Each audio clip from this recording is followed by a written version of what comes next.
Bonsoir. L'auteur de Migrants, Matei Wisniewski, n'est pas seulement un auteur dramatique à succès, c'est aussi un journaliste à RFI. Le texte de sa pièce doit tout à son talent d'écrivain, mais rien à son imagination. Tout ce que vous allez voir, tout ce que vous allez entendre est l'écho de faits réels, souvent même bien en deçà de ce que les médias nous révèlent chaque jour. Chantage, torture, noyade, abus de confiance, commerce d'organes, trafic d'êtres humains à des fins commerciales ou sexuelles, c'est le lot de tous ces frères humains en quête d'une vie avant la mort. Bonne soirée quand même.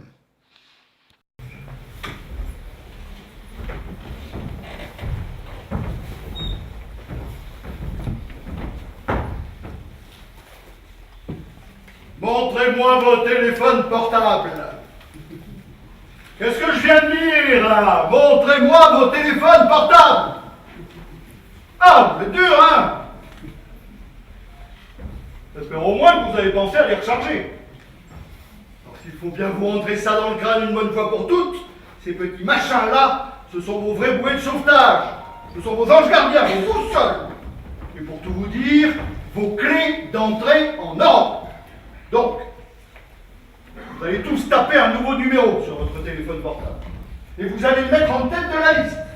Avant ceux de vos femmes, de vos mères, de vos pères, de vos frères, de vos sœurs, de vos amis, de vos voisins. Parce que ce numéro que je vais vous donner sera demain votre bien le plus précieux. Même le téléphone de Dieu, par extraordinaire, il en avait tas, ne vous servira à rien demain matin. Et celui-là, oui. Donc, vous notez 0, 0, 3, 9, 0, 2, 9, 2, 7, 9, encore 9, et encore 9. Allez, répétez-moi tout ça. 0, 0, 3, 9, 0, 2, 9, 2, 7, 9, encore 9. Bien. Alors, ce numéro de téléphone, c'est quoi? C'est le numéro d'urgence des gardes-côtes de l'Europe. Ah, c'est pas complètement stupide, ça. Tu as presque raison. Sauf que l'Europe n'a pas de numéro d'urgence. Non, ça, c'est le numéro d'urgence de l'île de Lampedusa. Parce que demain, vous serez à Lampedusa. Et moi, je vous laisserai à 2 km des côtes.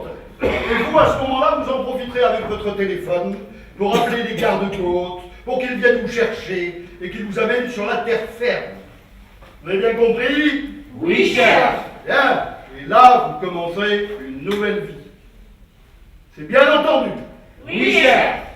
Alors, si vous avez compris ça, vous avez aussi compris que votre téléphone portable, il faut le protéger. C'est votre bien le plus précieux que la prunelle de vos yeux. Si demain, dans la nuit, le diable vient et vous dit « Alors, tu me donnes quoi, moi? Hein? Tu me donnes quoi pour que je te garde en vie? Tu me donnes ton téléphone portable ou tu me donnes un œil ?» Si le diable vient vous tenter et vous dit ça, vous dites quoi? On lui donne un œil. Oh, tu es intelligent, toi. D'où tu viens? Je viens d'Érythrée. D'Érythrée. Ah. Et comment tu t'appelles? Eliou. Eliou. Bravo, Eliou.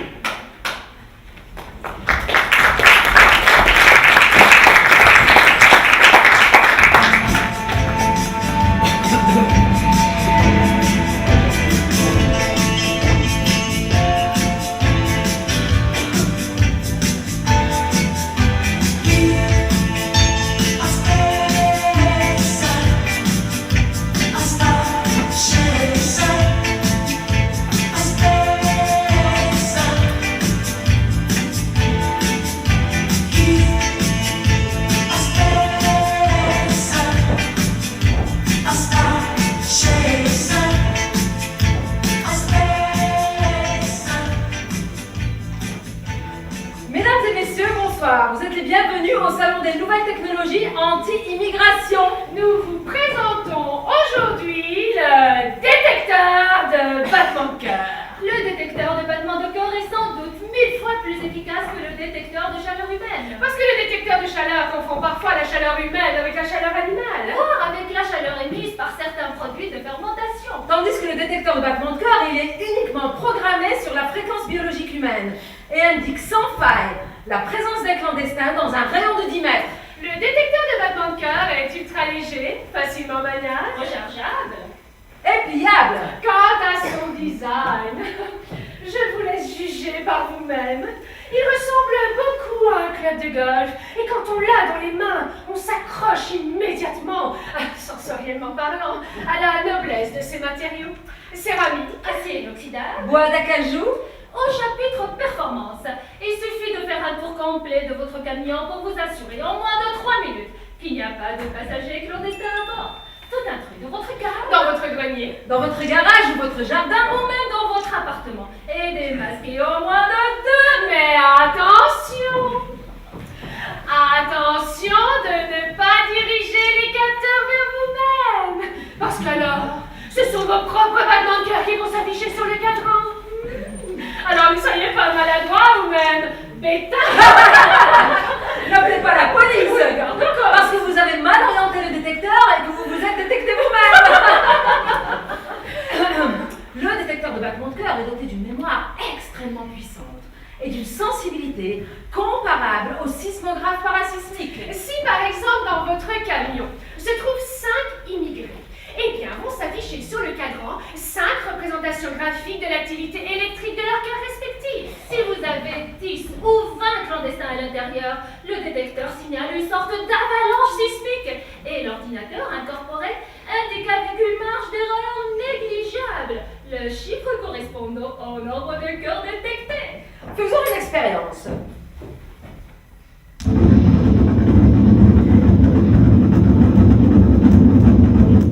Le compteur indique que vous êtes 82 personnes à suivre cette démonstration. Permettez-nous maintenant de vous compter manuellement.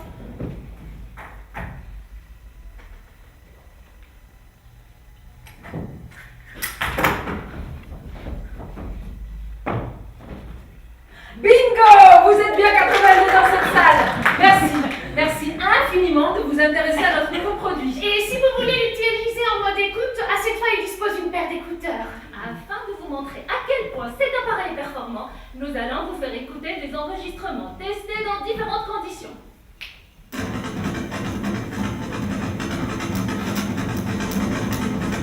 Ceci sur le battement de cœur de toute une famille afghane. 12 personnes en tout, dénichées dans un poids lourd à Calais.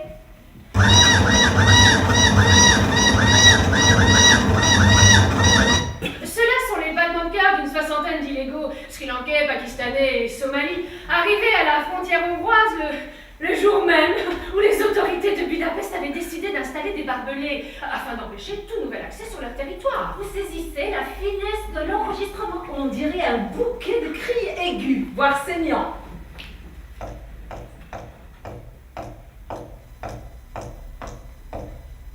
Ici, c'est plus délicat. Vous n'allez jamais deviner ce que c'est. Ce sont les battements de cœur d'un enfant de 4 ans, au moment où son père le fait passer par un trou pratiqué dans les barbelés, à la frontière de la Macédoine avec la Serbie. Remarquez la précision absolue du signal. On dirait une petite bille de métal qui rebondit sur le carrelage.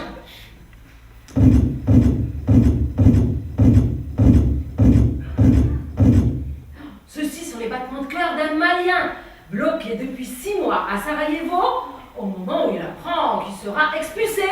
C'est étonnant, non? On dirait un tambour de guerre.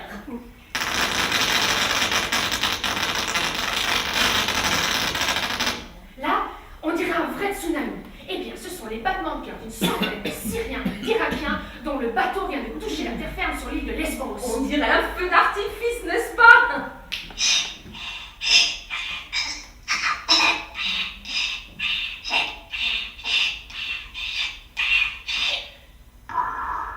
Ici, c'est beaucoup moins spectaculaire. Ce sont les battements de cœur d'un Érythréen en train de se noyer à Calais, à 10 mètres des quais, en essayant de rejoindre un ferryboat à la nage. On n'a rien pu faire pour lui, la mer était trop haute. a pu enregistrer ces derniers battements de cœur. Ouais, qu'en les écoutant, on se rend compte que je ne savais pas nager.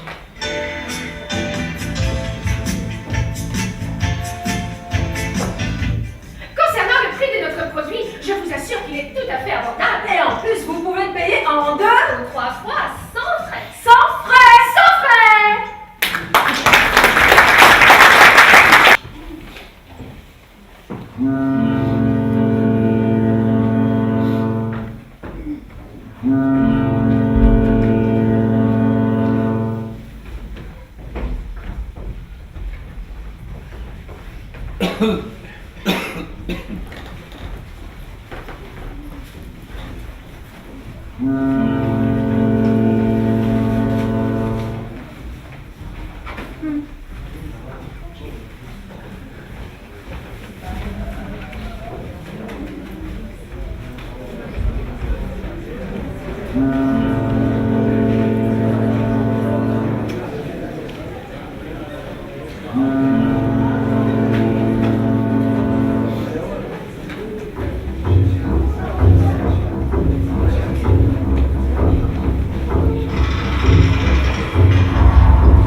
Écoutez mes frères, demain vous allez aborder le sol de l'Europe.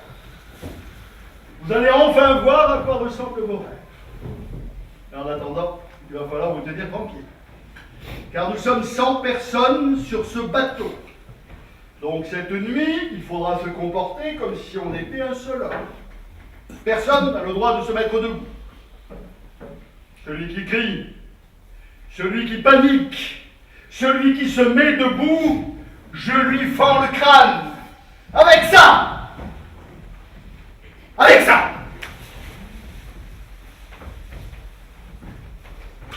Parce que si vous paniquez, on risque de chavirer et on coupe. Parce que si vous commencez à vous exciter inutilement, on risque de basculer et c'est foutu. On est tous bons pour aller donner à manger aux poissons.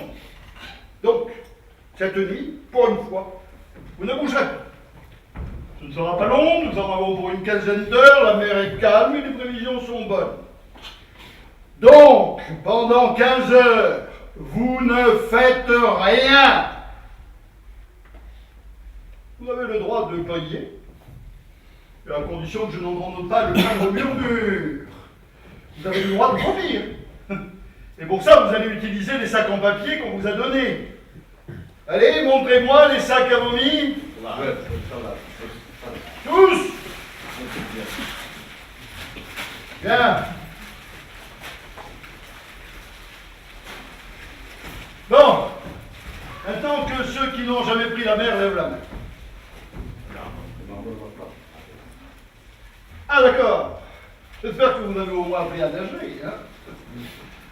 Il n'y a rien de moins sûr que ceux qui ne savent pas nager lèvent la main. Oh, écoutez, C'est pas grave. Vous apprendrez à nager demain, hein?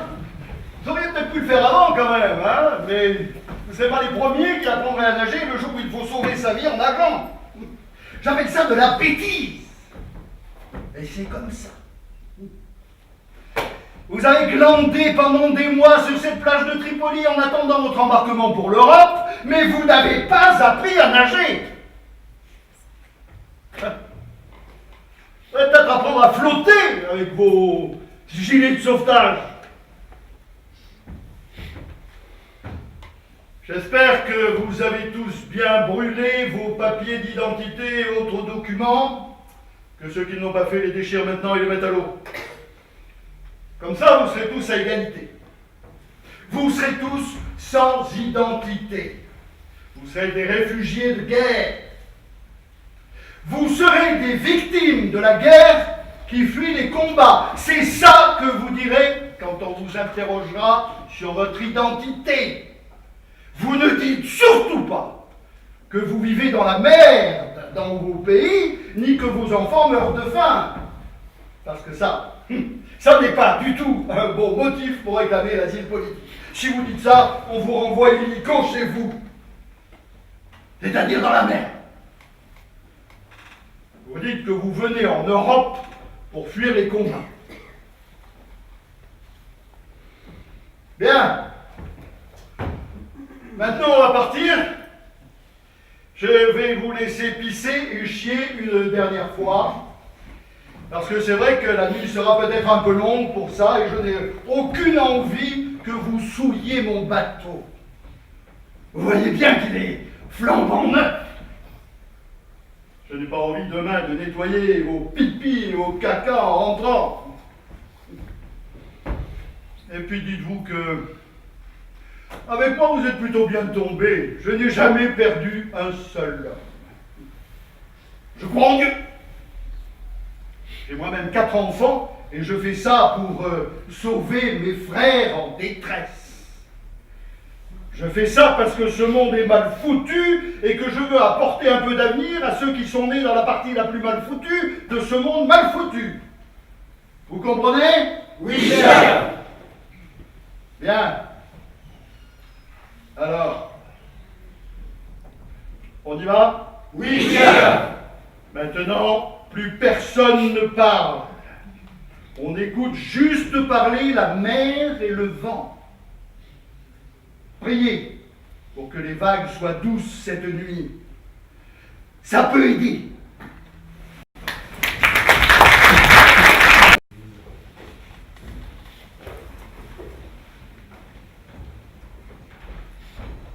Ah, bonjour. Bonjour. Tu t'appelles comment? Eliou. Prends cette chaise, Eliou, assieds-toi.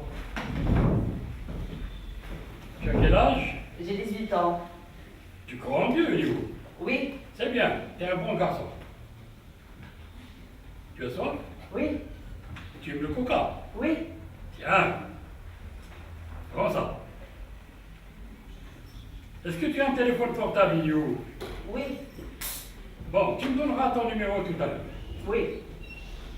Tu sais, Eliou, je n'ai pas beaucoup de temps. Hein. Oui. C'est que beaucoup de gens veulent me voir. Je sais. Alors tu vois, mon temps, il est compté. Hein. Oui. Tu sais compter, Eliou? Oui. Bon, alors dis-moi, pourquoi Dieu a fait les hommes avec 2 jambes? Je ne sais pas. Ben, il aurait pu nous faire avec une jambe, une main, une oreille, un œil, n'est-ce pas? Oui. Mais dans sa bonté, Dieu a dit, je vais donner à Eliou 2 bras, 2 jambes, 2 yeux, 2 oreilles, 2 poumons, 2 reins, pour qu'il puisse avoir une réserve, tu comprends? Oui. Dieu a voulu nous donner une chance. Oui. Est-ce que tu as déjà vu des gens qui vivent avec une seule jambe? Oui. Est-ce que tu as déjà vu des gens qui vivent avec un seul œil? Je ne sais pas. Oui. Est-ce que tu as déjà vu des gens qui vivent avec un seul rein? Non, je ne sais pas. Bah tu ne sais pas parce que ça ne se voit pas. Mais c'est comme lorsqu'on a une seule jambe, hein? On peut vivre toute une vie avec une seule jambe ou un seul rein. C'est Dieu qui nous a voulu comme ça. Hein? Pour le cœur, il a dit non, c'est pas la peine de leur en donner 2, Pour le rat, le foie, il a dit non, ça ne marchera pas non plus, mais...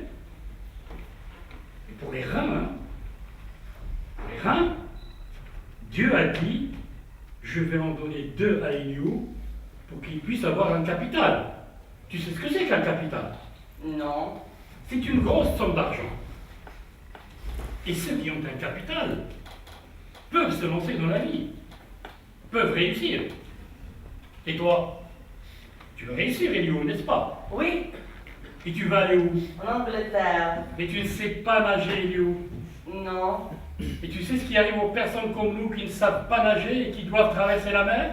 Non. On se noie, Eliou. Voilà ce qui nous arrive lorsqu'on doit traverser la mer et quand on n'a pas de capital. Est-ce que tu comprends? Non. Bon alors, je reprends tout.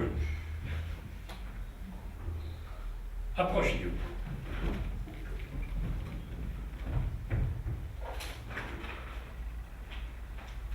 Regarde cette photo. Est-ce que tu reconnais cette ville? Non. Cette ville s'appelle Birmingham et ça se trouve en Angleterre. Tiens, et regarde ça. Qu'est-ce que tu vois ici? C'est une pharmacie. C'est une toilette publique. Tu sais ce que c'est qu'une toilette publique? Oui. C'est un endroit propre où les gens civilisés viennent pour pisser. Et regarde là, cette bonne femme-là, qu'est-ce qu'elle fait? Je ne sais pas. Elle encaisse de l'argent, Eliou. Ici, dans cette toilette publique, il faut payer pour pisser. Cette bonne femme-là qui est vieille et qui va prendre sa retraite dans un mois, ben, toi, tu pourrais prendre sa place. Tu pourrais arriver à Birmingham, tu pourrais aussi prendre l'avion. Et pour prendre l'avion, tu n'as pas besoin de savoir nager. Alors, au lieu d'aller avec tes camarades vers la Macédoine, vers la Serbie, vers je ne sais où, moi je pourrais te mettre dans un avion, si tu veux, hein. Mais est-ce que tu veux? Oui. Et tu me paieras tout ça une fois arrivé là-bas. Parce que maintenant tu es riche, tu as un capital. Quel capital? Mais la grosse somme que Dieu t'a donnée. Quelle somme? Mais je parle de tes reins, Eliou. T'en as 2, n'est-ce pas? Or, ton deuxième rein, c'est ton capital. T'as encore soif? Oui. Tiens, prends l'autre coca.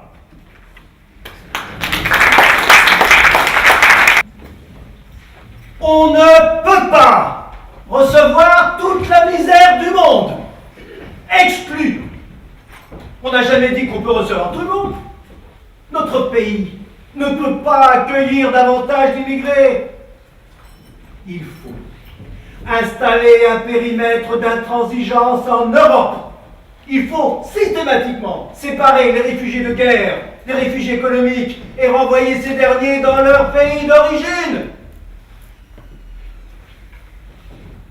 Nous avons dressé une liste de pays sûrs et nous allons recourir à tous les moyens pour rapatrier ces immigrés clandestins qui n'ont aucune chance d'accéder au statut de réfugiés.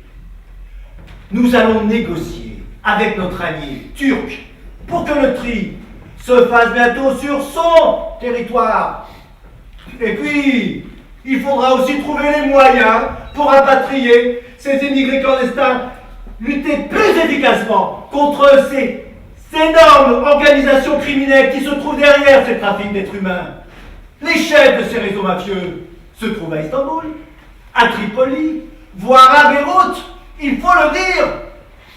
Ils sont nos ennemis de la même manière que les djihadistes de Daesh. Voilà ce que j'avais à dire. C'est ce que j'appelle un discours de vérité et d'urgence. Ce n'est pas en faisant un discours politiquement correct qu'on va réussir à agir, non! Il faut appeler un chat un chat! Alors? Pas mal. Bon, écoutez, Monsieur le Président, ce n'est pas parce que vous voulez vous débarrasser de votre bon vieux côté politiquement correct que vous devez devenir politiquement incorrect. C'est-à-dire? C'est-à-dire que vous risquez gros, enfin sur au moins 3 ou 4 points. Ah oui, lesquels? Je ne sais pas si vous avez remarqué, Mais les médias aujourd'hui n'utilisent plus le terme d'immigré, ni celui de clandestin. Bah, ils utilisent quoi alors? Ils utilisent le terme de migrant, Ah, et pourquoi? pour ne pas stigmatiser. Mais pour ne pas stigmatiser qui? Bah justement, pour ne pas stigmatiser les immigrés et les clandestins. Non, je comprends pas. Réfléchissez. Réfléchissez. Nous sommes en pleine mondialisation. Et cette mondialisation, nous l'avons voulu. Vous l'avez voulu, votre majorité l'a voulu. Votre pays l'a voulu. Or, dans un monde mondialisé, nous sommes tous des migrants et pas des immigrés. Vous vous suivez? Non. Pour être cohérent avec votre vision économique, il faut oublier les termes d'immigré et de clandestin.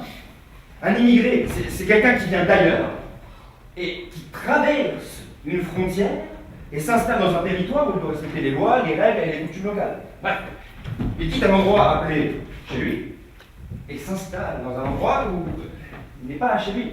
D'accord? Oui. Tandis qu'un migrant est chez lui partout sur toute la planète. Dans un monde mondialisé, on bouge, on migre, on est migrant, on a le droit d'aller où on veut, quand on veut. Et du coup, on ne tombe plus sous l'obligation de respecter quoi que ce soit. Car un migrant se considère comme un citoyen du monde. Et c'est ça que veut la mondialisation. On a mondialisé l'économie, on a libéré la circulation des marchandises, la circulation des idées, la circulation, des idées, oui aussi. Et pourquoi? Je vous demande quelque chose. Pourquoi ne peut-on pas reconnaître aussi le droit des gens de circuler librement? Bah, parce que... Non, mais attendez, moi je vous dis juste la contradiction, un peu, parce que vous voulez. Bah, justement. Donc, pour ne rien risquer, je vous conseille d'utiliser le terme migrant. Parce que c'est politiquement correct. Parce que c'est politiquement correct. Donc, voilà ce que je vous propose pour les 4 premières phrases. On ne peut pas recevoir toute la misère du monde.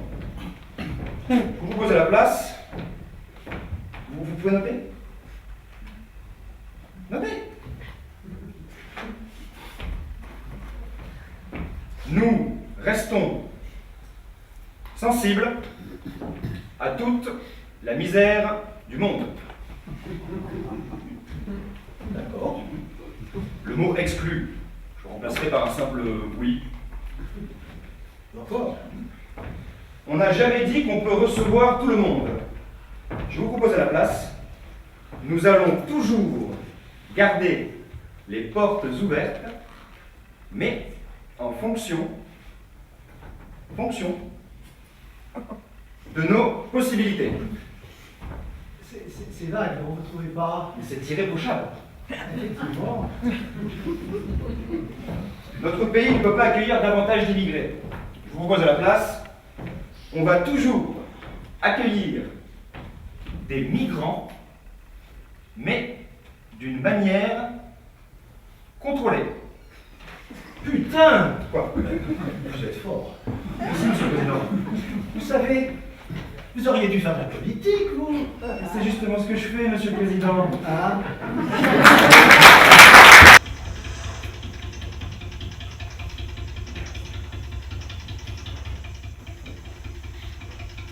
Alors, combien? 113. 114. C'est pas possible, remontez-les encore une fois.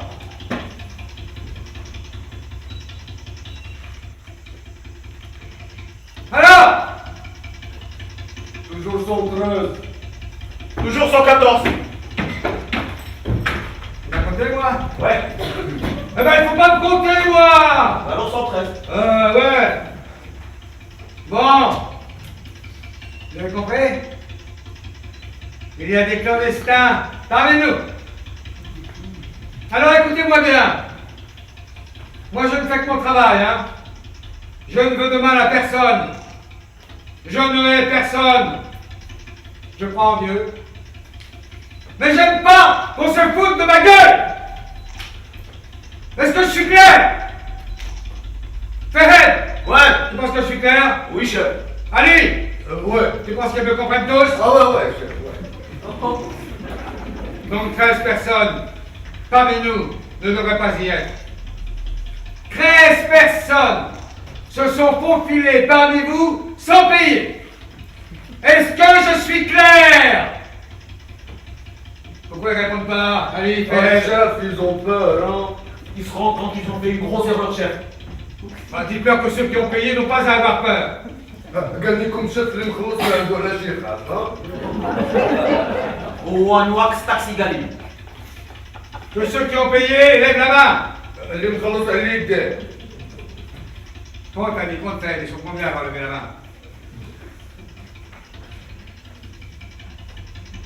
Alors, 213. pas bien ça. Pas normal. Alors écoutez-moi bien. On risque tous de crever. Vous comprenez ça? On ne peut pas être plus de 100 personnes sur ce bateau. Vous pigez ça, espèce de taré? On est trop nombreux sur ce putain de bateau. Et on risque tous de mourir à cause de 13 putains de tarés qui se sont glissés furtivement parmi vous. Allez, Fed, dites-leur qu'ils vont tous crever. بعطيكم شنو قالوا الشيف؟ راه اللي ثالث راه غنموتوا جميع. Damantin one di mana. Tu leur as dit? Ouais. Tu leur as dit? Ouais. Alors? Bah alors rien, je sais pas quoi faire. Ils ont pris peur et pris. Oui, oui, chef, il prie. Que ceux qui sont montés clandestinement se mettent debout. Que ceux qui sont montés clandestinement se mettent debout. Tout de suite. يلا نوضوا نوضوا لسه ينوضوا. Conformément au tabac. Oh, écoutez, arrêtez! Ça sert à rien de prier! Dieu peut faire beaucoup de choses, sauf faire tourner un moteur.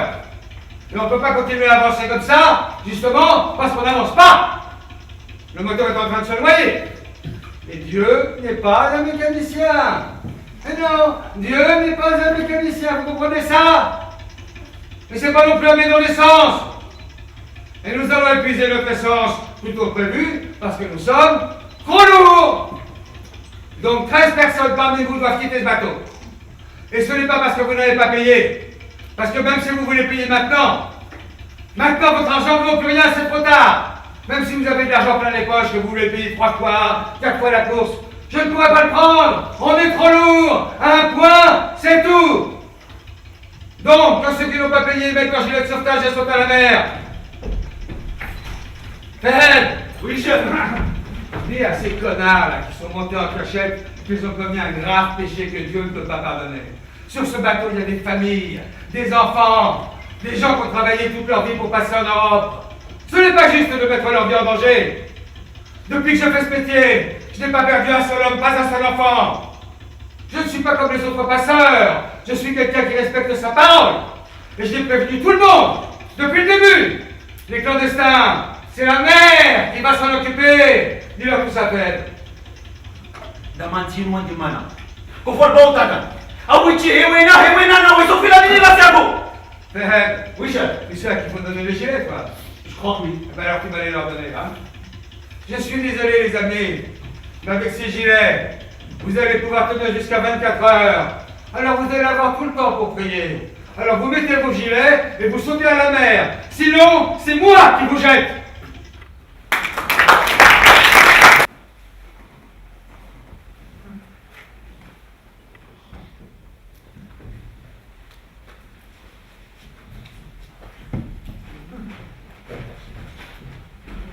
Bonjour. Bonjour, il est où? Alors, comment ça va? Ça va? Ça te plaît, Laura? Bah oui. On m'a dit que tu aies peur dans l'avion, c'est vrai? Oui. Mais tu es quand même un grand garçon. Pourquoi tu t'es mis à pleurer dans l'avion? Bah parce que... Mais t'as failli tout gâcher, mon garçon. Je suis désolée, chef. Alors, tu parles anglais, là. Oui. Comment on dit j'ai eu de la chance? I was lucky. Tu vois, tu parles maintenant anglais, hein? Yes. Et comment on dit je suis heureux? I am happy. Bravo, je suis fier de toi, Elio. Sauf que tu n'es pas vraiment très heureux, n'est-ce pas? Je ne sais pas. Ben non, tu ne l'es pas. Parce que ta famille te manque. Tu leur as déjà envoyé de l'argent? Oui. Combien? 300 livres. 300 livres? C'est tout? C'est tout ce que tu as pu mettre de côté depuis 6 mois? Oui. Mais c'est peu, Elio.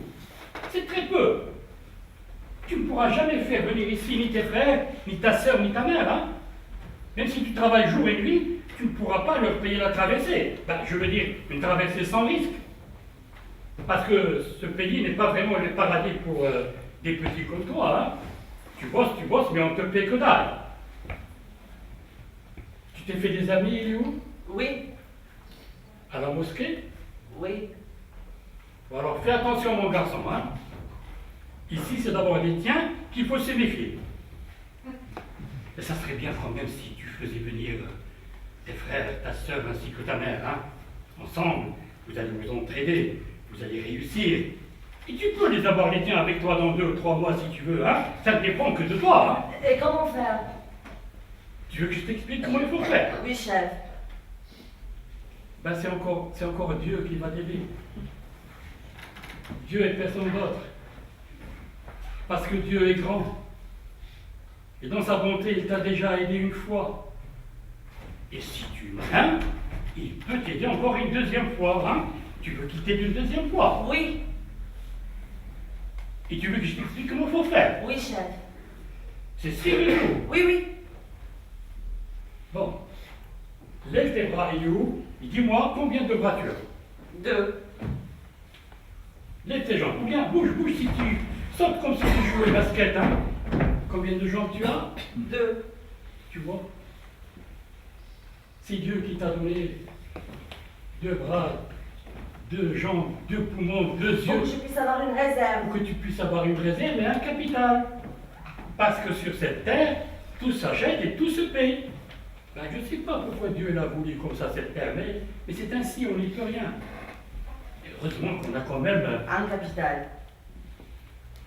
Ferme ton œil gauche, Eliou, et dis-moi, est-ce que tu me vois toujours? Oui, Garde ton œil gauche fermé et essaye de taper mon numéro sur ton téléphone. Je vais te dicter, hein.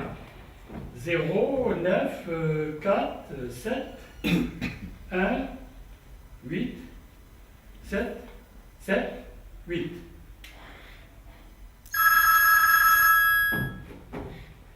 Bah tu vois, Eliou, qu'on peut vivre avec un seul œil, hein. oui. Alors, Je ne sais pas. pense, Eliou. Pense à tes frères. Pense à ta sœur ainsi qu'à ta mère. Il y a ici, à la surface de tes yeux, une petite tranche de gélatine. C'est transparent et mou. Ça s'appelle une cornée. Et ça vaut 20 000 $ la pièce. C'est Dieu qui nous a voulu comme ça, riches. C'est Dieu qui s'est dit, je vais donner à Eliou 2 cornets pour qu'il puisse avoir un capital. Oui, Pour qu'il puisse faire venir ici ses frères, sa sœur ainsi que sa mère. T'entends la voix de Dieu, mon garçon? C'est lui qui te parle. oui, Mais qu'est-ce que tu fais, petit con? Tu pleurniches? oui. J'ai bien pleuré. Avec mes 2 yeux. Pleure, Eliou, pleure. Tu veux un coca?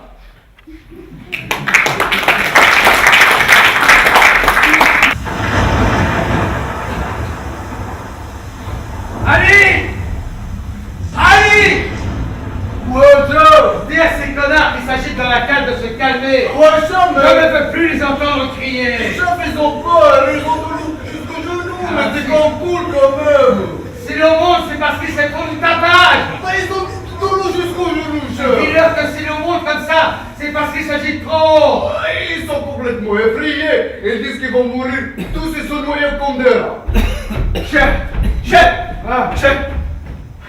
On est trop lourd là, on va pas y arriver. Ouais, chef, on est très nombreux. Il faut faire quelque chose.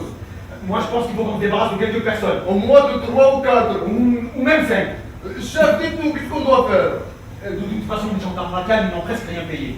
Bah oui, chef, on peut prendre 4, leur donner le gilet de sauvetage et les jeter. C'est qui les gens dans la cale? Ce sont des chrétiens du Soudan. Ah, on prenait 2 chrétiens et 2 musulmans. Quoi? Débarrassez-moi de 4 personnes, mais que ça soit 2 et 2. Ah non, chef, moi je peux pas faire ça. Vous voulez, chef?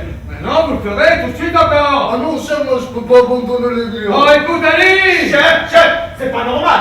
Nous sommes 83 et eux ils sont que 17. Et alors? Elle est où la démocratie? Bah oui, chef, on est les très nombreux. C'est à nous de faire la loi. Ouais, c'est à nous de faire la loi. Ali! Ouais. Tu sais où on va là, nous? Ah ouais? C'est-à-dire? En Italie. Mais c'est quoi, à ton avis, l'Italie comme pays? C'est l'Europe. Mais non, espèce de petit con! Là où on va, c'est chez les chrétiens!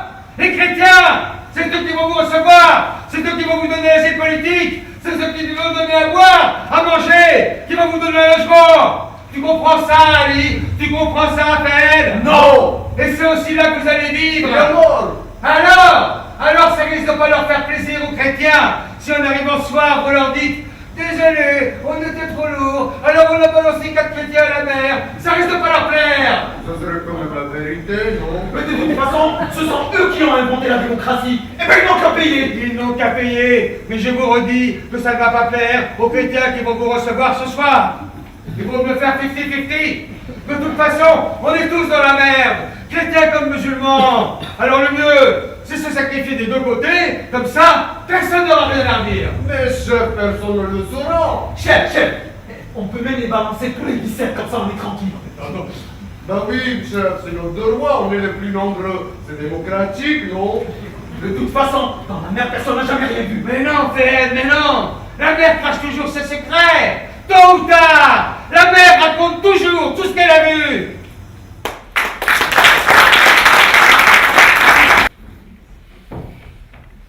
Il faut installer un périmètre d'intransigeance en Europe.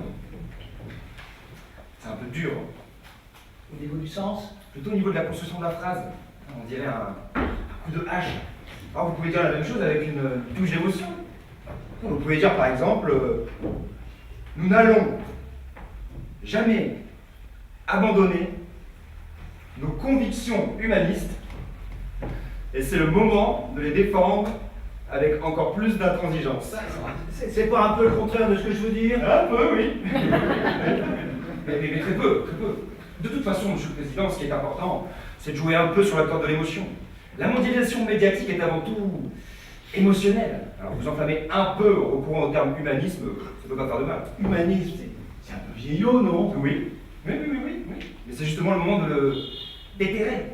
D'autant plus qu'il peut atténuer le choc de la phrase suivante, dont je pense qu'il faut la garder telle qu'elle et pour laquelle je vous félicite.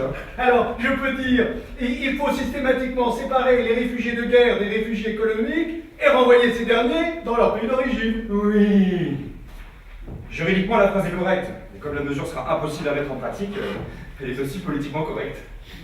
Georges. Oui, Monsieur le Président. C'est pas un peu cynique ce qu'on fait ici? Mais pas du tout, Monsieur le Président, on fait ce qu'on peut. De toute façon, on ne sait pas ce qui va arriver. Et personne ne le sait. Nous sommes en train de subir un tsunami qui va transformer totalement l'Europe, ça c'est sûr. Mais pour la suite, on ne sait strictement rien.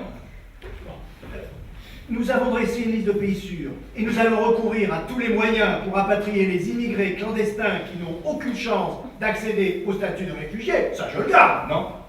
Ben non, c'est ridicule. Ça fait un énorme lieu commun dans l'économie de discours. Enfin, il faut dorénavant éviter à tout prix les phrases de type « on va tout faire, on va tout essayer, nous allons mobiliser tous les moyens ». Non, ça c'est le genre de syntagme que les lecteurs ne digèrent plus car il va se dire « tiens, lui il prend encore pour un con ». Non, moi ici je vous propose plutôt un moment d'exaltation poétique. Hein?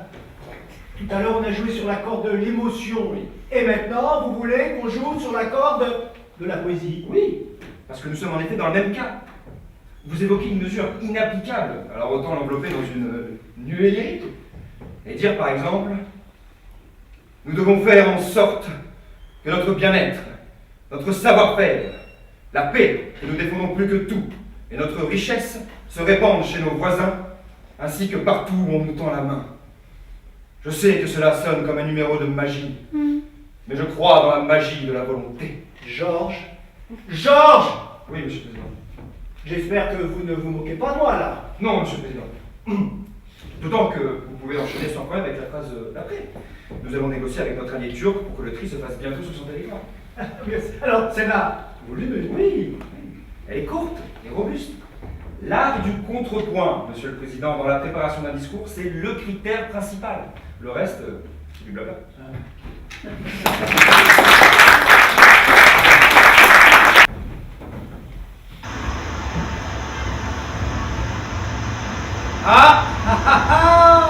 Les amis, je crois que le moment est venu de vous mouiller un peu. Vous voyez les côtes grecques là-bas, juste en face de vous. Alors quoi, qu'est-ce qu'on vous dit? Adieu et bonne chance! Quelques derniers conseils, cependant, avant d'aborder les côtes de l'Europe. Dès que vous êtes à 200 ou 300 mètres de la côte, détachez le moteur et laissez-nous couler. Comme ça, vous êtes sûr que personne ne vous renverra avec le même bateau en Turquie. Et criez aussi fort que vous pourrez.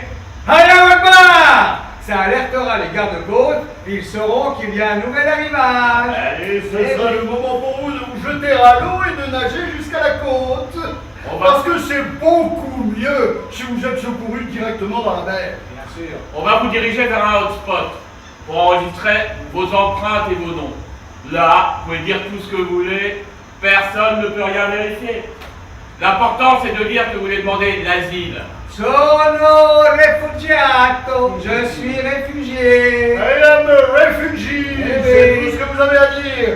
Mais, si vous êtes pakistanais, il faut faire semblant d'être afghan, sinon on vous met tout de suite sur une mauvaise liste. Ah oui, si vous êtes algérien ou marocain, il faut les convaincre que vous êtes syrien ou irakien.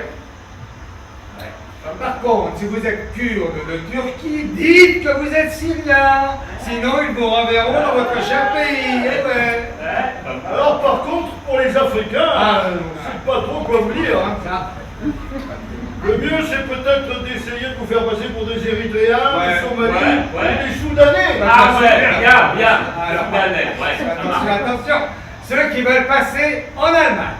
Alors là, un tout petit conseil, avant de passer la frontière, vraiment, nous vous conseillons d'enfiler un t-shirt à l'effigie de Angela Merkel. Ça peut aider. Alors pour ceux que ça intéresse, sachez que nous vendons ces t-shirts ici même pour 5 $ pièce. Et ça vous permettra quand vous arriverez en Allemagne de dire c'est Angela Merkel qui m'a invité. Ça peut aider. Mais si vous allez au Danemark, attention, il faut se présenter à la frontière les mains vides. Sinon, on va vous confisquer vos bijoux et votre argent liquide. Ah, pour les garçons, surveillez vos bites. Et si... Ne touchez jamais une femme, même si elle vous sourit amicalement. Et si vous allez à la piscine, n'approchez jamais d'une femme à moins d'1 mètre. Ne vous masturbez pas dans l'eau. Mettez-vous bien ça dans la tête. Ici, les femmes exhibent leurs seins et leurs jambes. Mais ce ne sont pas des putes. Non. N'abordez jamais une femme seule qui fume et qui boit un verre à la terrasse d'un café. C'est pas le profil d'une prostituée. Non. Si vous voulez vraiment savoir où sont les prostituées, demandez-le au chauffeur de taxi. Bah, bien sûr. Alors, maintenant, le plus important. La demande d'asile. Ouais, très important. Quand vous allez remplir votre demande d'asile, il y aura des traducteurs qui viendront vous proposer leurs services. Certains seront peut-être des gens de votre propre pays. Ne leur faites pas confiance. Leur mission, c'est de dénicher les accents et de démasquer. Alors, si jamais vous avez dit que vous étiez syrien et que vous parlez avec un accent algérien ou marocain, vous êtes foutus. Quoi que vous fassiez, évitez de passer par les pays des Balkans. La Serbie, la Macédoine, le Kosovo, l'Albanie, c'est pire que chez vous. Si vous y mettez un pied, on va vous garder. Pas bon, ça. Alors voilà, on vous a donné tous les derniers conseils qu'on pouvait. Maintenant, la balle est dans votre camp. Il ne vous reste plus qu'à vous jeter à l'eau. Cette terre que vous voyez là-bas sera bientôt à vous. Alors, allez. Que Dieu vous protège!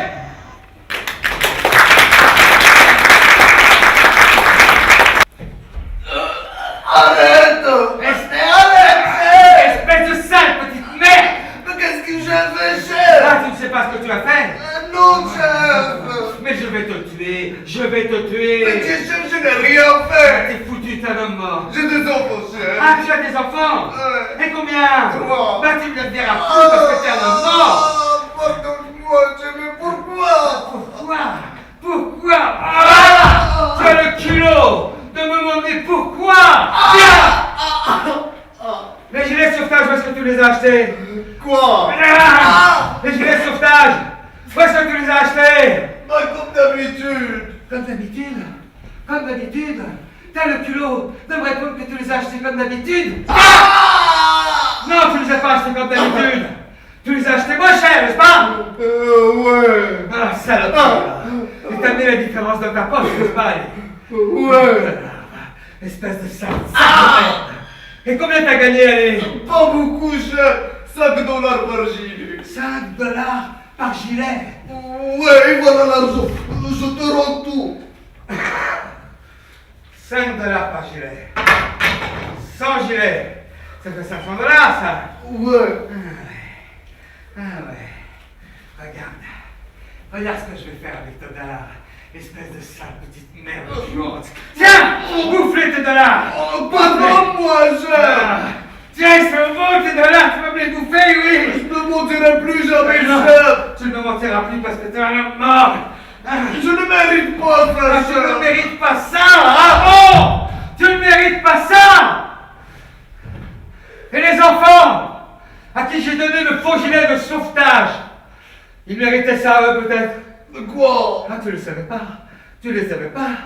Non. Que tes gilets de merde, que t'as acheté moins cher, étaient de faux gilets.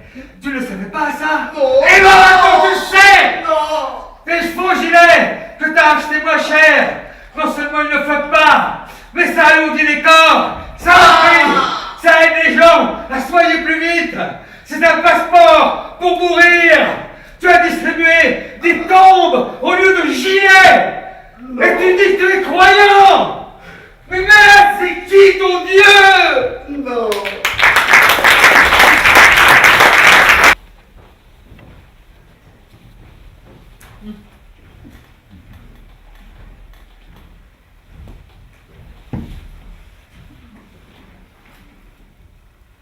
Le fait que vous êtes là et que vous nous écoutez, ça veut dire que tout ce que nous allons vous dire vous intéresse. Nous aimons tous nos enfants. Les enfants, c'est ce que nous avons de plus précieux. Et nous sommes tous prêts à tout faire pour qu'ils aient un avenir, pour qu'ils puissent vivre normalement, dans l'amour de Dieu et dans la sécurité. Vous êtes tous prêts à tout faire pour partir avec eux en Europe, pour qu'ils puissent avoir un avenir. Mais vous n'êtes pas obligé d'aller avec eux en Europe pour qu'ils puissent vivre en Europe. Non, le plus simple et le plus sûr, c'est de les envoyer seuls. Oui, je vous assure, c'est la meilleure solution pour vos enfants. Je vais vous dire une chose, vous, comme nous sommes des parents croyants. Oui. Et c'est au nom de Dieu. Et parce que Dieu nous a montré la voie que nous faisons ce travail pour vous et pour vos enfants. Pour qu'ils puissent écrire leur destin.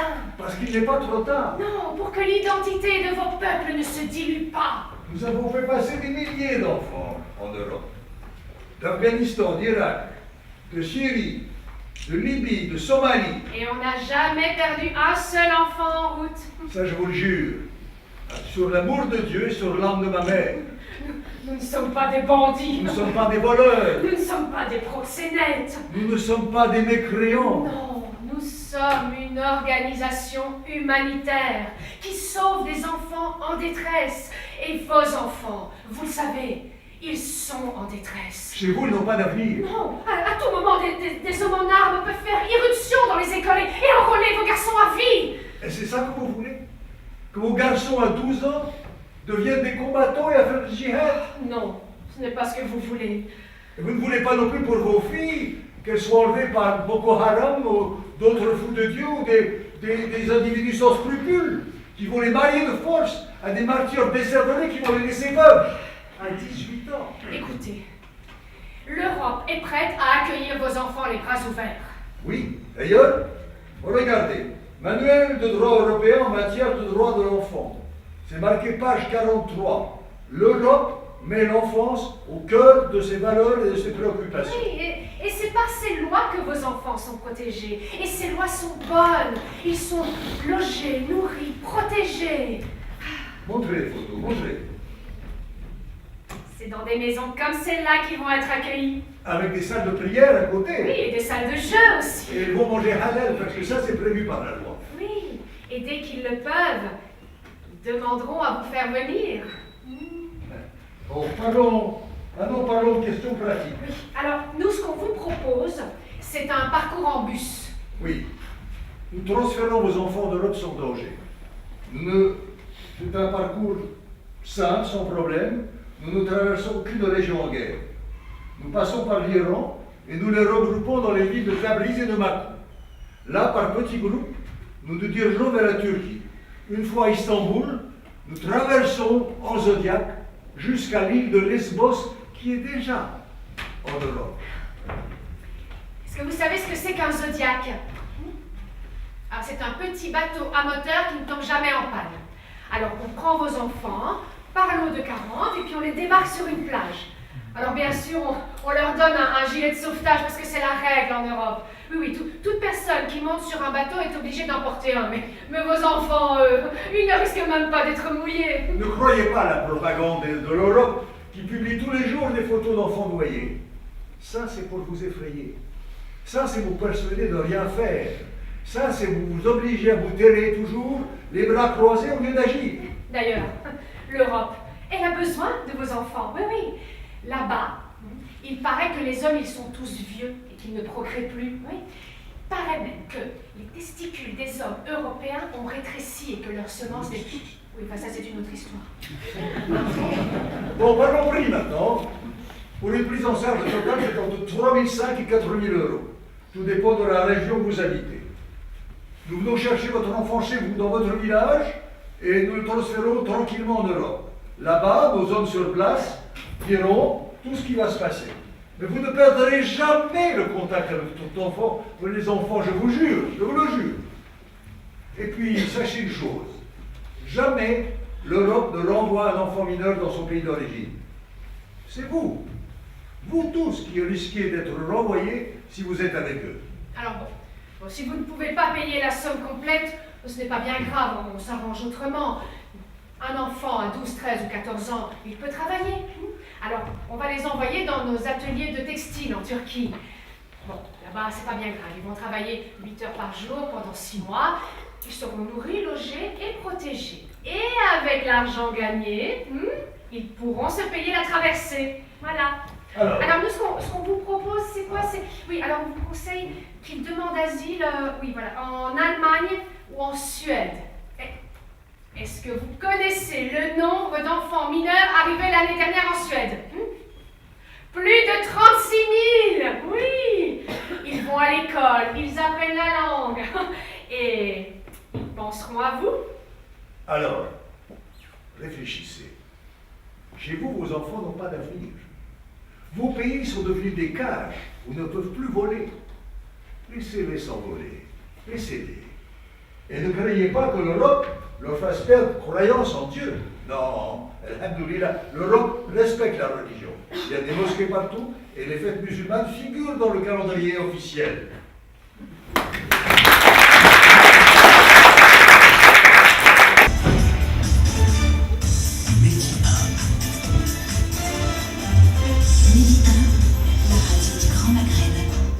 Bonsoir. L'agence de coordination policière Europol a révélé la disparition de plus de 10 000 enfants migrants durant les 2 dernières années. Il est à craindre qu'une majeure partie de ceux-ci soit désormais réduite en esclavage ou au commerce sexuel par des organisations criminelles. Rappelons que rien qu'en Italie, la trace de 5 000 enfants a été perdue. Le ministère de l'Intérieur britannique a justement annoncé jeudi qu'il étudierait l'accueil d'enfants seuls, éloignés de leur famille par les conflits. Sur le million de migrants arrivés en Europe en 2015, 27% d'entre eux seraient des mineurs.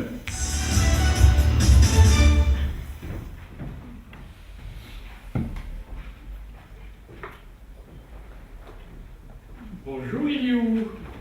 Bonjour. Alors, tu te souviens de moi? Oui, Mais tu n'es pas content de me voir. je ne sais pas. Alors, tu vas bien Iliou? Je ne sais pas.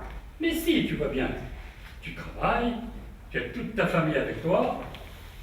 Tu es un bon fils Iliou. Oui, Et tu es aussi un bon frère. oui. Regarde-moi un peu droit dans les yeux. C'est fou. On dirait qu'il n'y a pas de différence. Quelle différence? Entre ton œil gauche et ton œil droit, ils sont parfaitement pareils. Non, ils ne sont pas. Peu importe, de l'extérieur on ne remarque rien, mais ils sont parfaits tous les deux, je veux dire. Non, ils ne sont pas pareils. De toutes les façons, tes frères n'ont rien remarqué, n'est-ce pas? Non, mais ma mère, si. Mais bien sûr, ta mère, parce que c'est elle qui t'a mis au monde. C'est comme ça avec les mères, elles ont toujours l'œil. Mais pour tes frères, rien n'a changé chez toi, hein, n'est-ce pas? Non. Tu sais, Léo, je vais te dire quelque chose. Ce que tu as fait pour ta famille se sait. C'est-à-dire? On t'aime et on te respecte parce que tu as pensé aux tiens et parce que tu n'as pas oublié la souffrance des tiens. Non. Et ces personnes qui t'aiment et qui te respectent veulent te poser une question. Et c'est pour ça qu'ils m'envoient chez toi. Ah, tu n'es pas obligé de répondre tout de suite, hein. Tu dois simplement réfléchir à la question. Réfléchir et penser à tes autres frères qui sont en souffrance, que tu ne connais même pas, mais qui restent ta famille, ta grande famille. Est-ce que tu comprends? Non. Bah, tu comprends pas maintenant, mais tu comprendras après.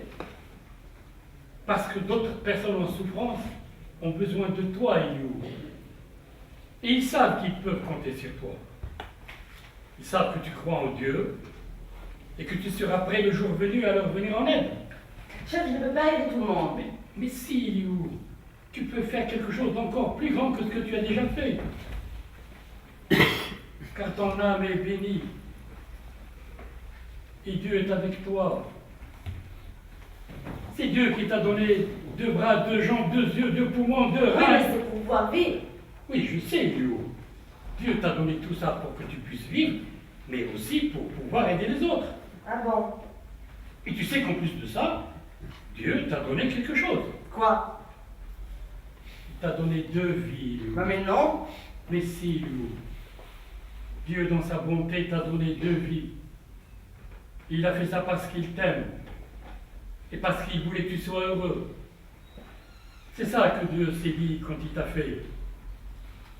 À Eliou, je vais donner 2 vies. Une vie sur terre et une autre vie au paradis. Et ça, tu le sais bien, Eliou. Oui, non, je ne le sais pas. Ben, de toutes les manières, je suis ici pour te le rappeler. Hein. Tu es un homme riche, Eliou. Parce que tu as 2 vies. Cette vie qui est comme elle est, et une autre vie, belle et éternelle. Tu es sûr, chef? Et bien sûr, Eliou, je suis sûr. Et toi aussi, tu dois être sûr. Parce que tu es un brave garçon qui fait toujours ses prières et qui pense à ses frères. Non. Et c'est cette question que je suis venu te poser. Non. Comme tu as 2 vies, Eliou, tu ne peux pas en donner une à tes frères en souffrance?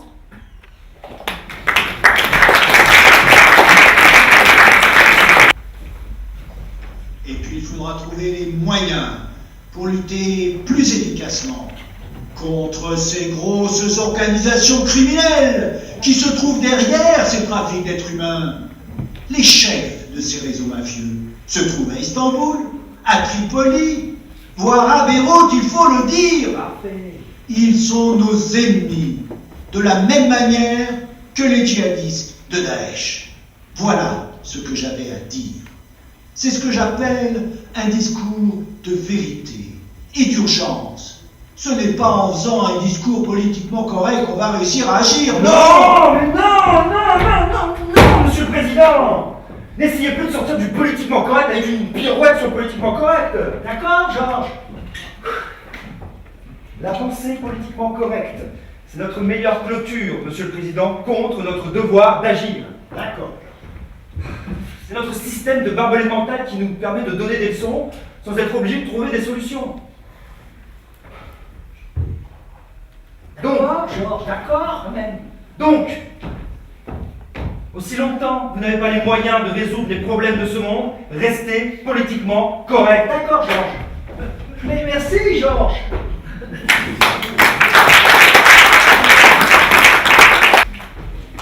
Shakira! Shakira! Qu'est-ce? Shakira, ne sois pas farouche, tu sais que je veux ton bien. Je ne veux pas partir à Istanbul. Mais tu seras bien à Istanbul. Tu as des mains d'or. Tu vas travailler dans un salon de massage. Tu vas gagner ta vie. Dans 6 mois, tu auras remboursé tes dettes. Et ensuite, tu pourras partir en Europe. C'est pas comme ça qu'on s'est entendu? Non. Oh, allez, fais-moi un bisou. Non. Je vais te quitter tout de suite. Ah bon, tu veux me quitter maintenant? Oui. Bon, sache que tu vas manquer. Je m'en fous. Bon, qu'est-ce qu'il y a? Tu veux une cigarette? Non. Pourquoi tu m'as vendu? Mais je t'ai pas vendu. Tu es comme ma fille, je te vendrai. Alors pourquoi tu dis que je dois partir à Istanbul? Parce que j'ai une dette envers ce monsieur. Tu m'as vendu pour payer ta dette? Eh, je t'ai pas vendu. Je t'ai prêté. Tu m'as prêté? Ouais. Pour combien de temps? 6 mois. 6 mois. Ouais, Shakira, pour 6 mois. Après, Après, je te reprends et je te fais passer en Allemagne. Non, c'est fini. Tu me reverras plus jamais. Shakira, tu peux pas laisser tomber. Tu me demandes à moi de ne pas te laisser tomber. J'ai une dette d'honneur, je ne peux pas faire autrement. Tu as une dette d'honneur. Et c'est à moi de payer ta dette d'honneur. Je t'ai perdu au poker. C'est sérieux là. Je ne peux pas faire autrement. Ce monsieur t'attend en bas. Tu pars avec lui, tu restes sage. Sinon ça retombe sur moi. Non. Qu'est-ce que tu fais là? Tu peux pas partir comme ça? Mais si. Non. Est-ce que tu vas me faire l'appel? C'est pas ça que tu veux. Non, attends, viens ici, viens. Viens, j'ai quelque chose pour toi. Tiens, prends ça. C'est quoi ça? Tiens, regarde. Ce sont des photos. Des photos de ta famille. D'où est-ce que t'as ces photos? Mais peu importe, j'ai voulu faire la surprise. Tiens, c'est ton petit frère. Il est mignon. Il a quel âge? Qui l'a pris en photo? Pourquoi tu me montres ça? Ta mère. Elle est encore jeune. Et elle travaille beaucoup, d'après ce que je vois. Du coup, ton petit frère et ta petite sœur, ils sont souvent tout seuls à la maison. Elle a quel âge, ta petite sœur? Il a 4 ans. Ah. Elle est jolie. Hein. Et elle est sage. Ton petit frère, il sort dans la rue pour aller jouer au foot de temps en temps, mais elle, là, elle est toute seule à jouer avec ses petites poupées. C'est toi qui lui as envoyé toutes ces petites poupées, n'est-ce pas? Oui. C'est bien. Bon, tu sais, l'année prochaine, en Allemagne, tu pourras reprendre tes études, aller à l'université. Ta mère, elle sera fière de toi. Je vais lui parler. Elle doit être à la maison à cette heure-ci. Ça sonne. Tiens, parle-lui. Maman? Tu es comme ça. Je suis bien, maman, je suis en bonne santé. Et maintenant, je vais travailler à Istanbul. La semaine prochaine, je vais t'envoyer un peu d'argent. Je veux que tu ne manques de rien. Passe-moi mon petit frère, je voudrais parler un peu avec lui. Eh ben voilà, c'est bien. Je vous laisse parler tranquillement. Ah, et surtout, dis-lui de bien faire attention quand il va jouer au foot dans la rue. Parce qu'avec tous ces camions qui passent par là,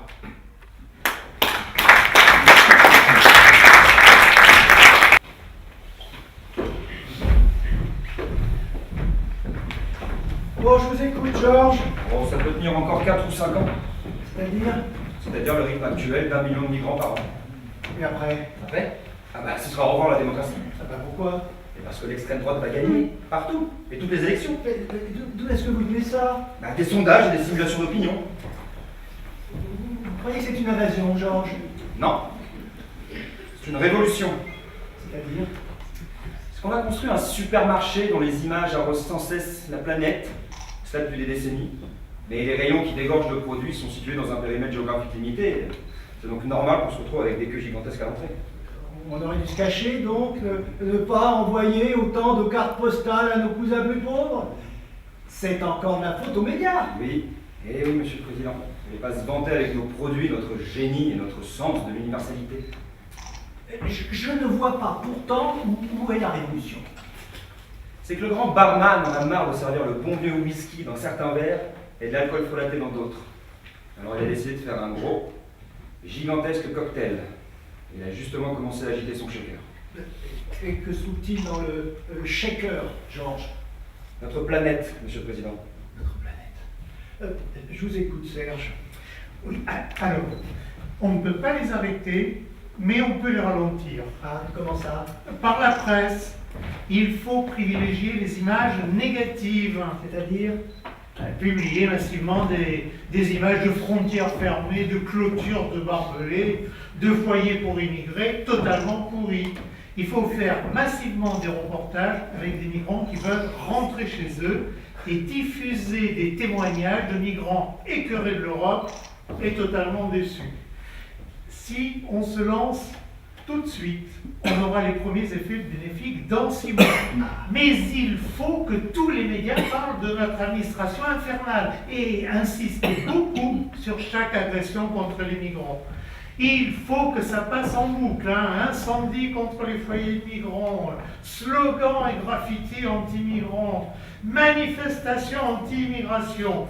Il faut aussi filmer et passer en boucle toutes les reconduites à la frontière et les expulsions. Et en cas de délit grave commis par un migrant, il faut que le procès soit retransmis en direct. Surtout les procès pour viol ou agression sexuelle. Ça aura un effet rapide. Hein. D'après nos simulations, si on s'y met maintenant, le flux de migrants va reculer de moitié l'année prochaine. Comment faire ça, Serge? La presse est libre, on ne peut rien imposer. La presse est libre, Monsieur le Président, mais elle est régie par l'esprit de troupeau. Hein, il suffit de donner le là. Ah oui, on peut donner le là dans une démocratie. Nous sommes une démocratie effrayée, Monsieur le Président. Je vous écoute, Michel.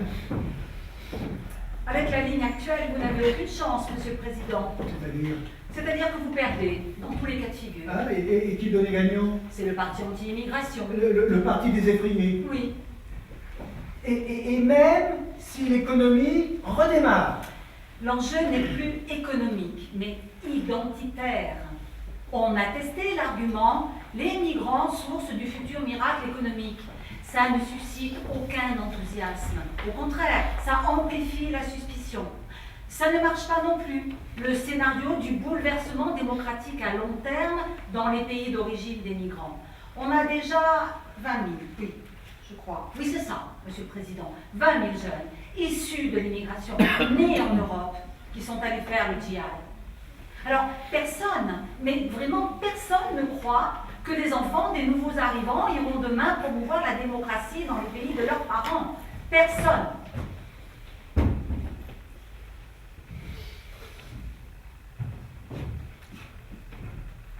Donc, ma seule chance, c'est d'abattre la carte du zéro immigration. Vous voyez que je ne suis pas aussi bête que ça, Michel. Oui, votre seule chance, c'est d'aller vers le zéro immigration clandestine et pause totale pour l'immigration légale pendant 5 ans.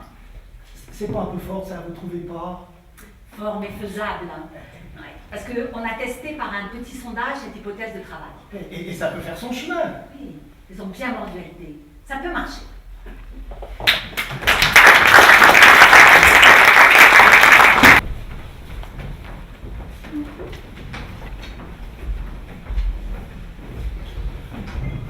Je viens d'Érythrée et j'ai un doute. Je viens du Yémen. Je viens du Syrie. Je viens du Mali et j'ai un doute. Je viens de Libye. Je viens du Soudan.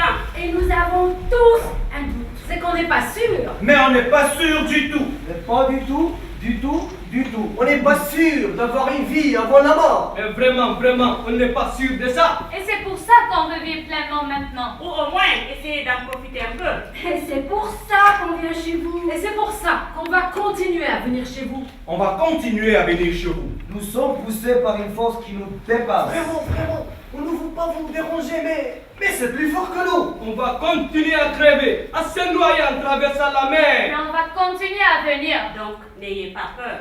Si on avait été sûr qu'avant la mort, il y a une vie, on serait resté chez nous. Alors voilà, nous sommes là. On a vu à la télé que vous n'en manquez de rien. Tandis que chez nous, c'est la famine. On a vu à la télé que chez vous, c'est la fête tous les jours. Tandis que chez nous, c'est la guerre. On a vu que chez vous, les villes se vident pendant l'été, car vous partez tous en même temps en vacances. Et on s'est dit, tiens, on veut nous aussi goûter à ça. Alors vraiment, ce n'est pas par méchanceté que nous venons chez vous. C'est qu'on veut aussi nous mondialiser, nous occidentaliser, nous urbaniser, nous moderniser, nous démocratiser, nous libéraliser, nous ouvrir, nous émanciper, nous décomplexer, nous civiliser, nous politiser, nous intégrer, nous responsabiliser, nous professionnaliser, nous informatiser, nous privatiser, nous reconvertir professionnellement et nous endetter à la banque, nous socialiser, bénéficier de la formation continue, devenir banque-bote, nous syndicaliser, déposer une candidature, voter, contester, avoir un chien, travailler 8 heures par jour et après rentrer à la maison, ouvrir le frigo, manger en famille, regarder la télé. Et ce ne sont pas vos barbelés-là qui vont nous en empêcher, hein. Mais pas du tout. Nous sommes des dizaines de millions à venir à votre table. Donc, s'il vous plaît, Arrêtez de vous entourer de barbelés dans votre cuisine. Dans votre salle à manger. Dans votre salle de bain. Vous savez quoi? Mettez-vous à notre place. Quand un pays se meurt, il n'y a plus rien à faire. Il faut le laisser mourir. Il faut même l'aider à mourir. Et c'est pour ça que nous quittons nos pays. Il n'y a que les gens qui n'ont pas d'avenir après la mort. Mais le pays, c'est autre chose. Dès qu'un pays se meurt, on peut le mettre en vente. On peut le couper en tranches et le vendre aux enchères.